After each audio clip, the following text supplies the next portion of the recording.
Hello mga katrot, bali nandito nga pala tayo sa Tanza. Ayan, SM Tanza.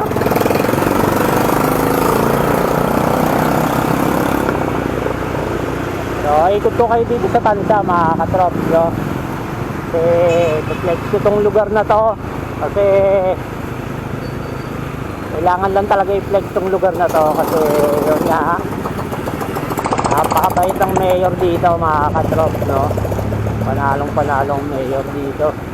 So ang pag gantong mayor dapat talaga pinag-flex to eh, para tularan ng ibang politiko. So ano ginagawa ng mayor dito sa Tanza.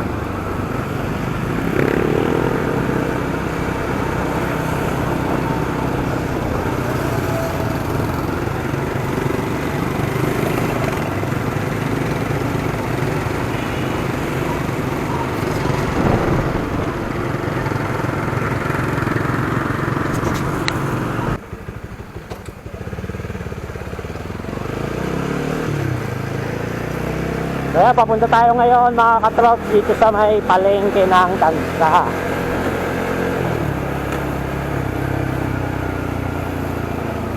So ayan o, si Matro nga pala ang mayor dito mga katrop. At ayun, may FB page yan. So malalaman nyo kung anong trabaho ginagawa ng mayor na yan. Sobrang sipag ng mayor na yan mga katrop. So ayan yung palengke mga katrop. Tanza, siyempre. At yan, yung munisipyo. Alam ko magkakaroon pa rin ng ano dito eh, ng hospital na zero billing. Kaya yan, ito ata yung ginagawa mga katrop. Kaya yan, yung ginagawa na yan, magiging public hospital yan dito sa Tanza. At sabi ng mayor, siyempre zero billing yan, walang cashier. Kaya public hospital ginagawa na mga katrop, diba? Ano ka ng mayor dito?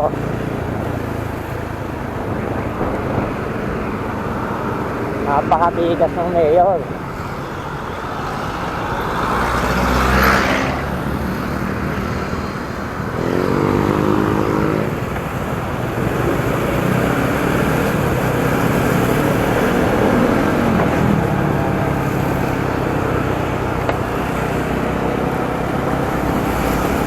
Sana kayain ng ibang ano yan, mga politiko. Gano'n ka sipag ang mayor ng Tanza na si Matro.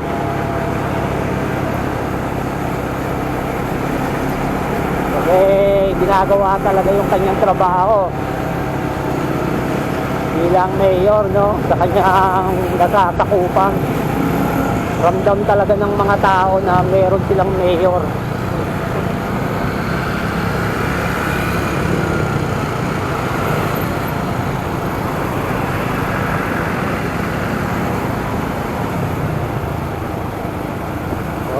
Pagdating naman sa ano naman dito, medyo maluwag din naman siya. Pagdating sa traffic, hindi masyado maiktik dito sa Tanza mga katrop.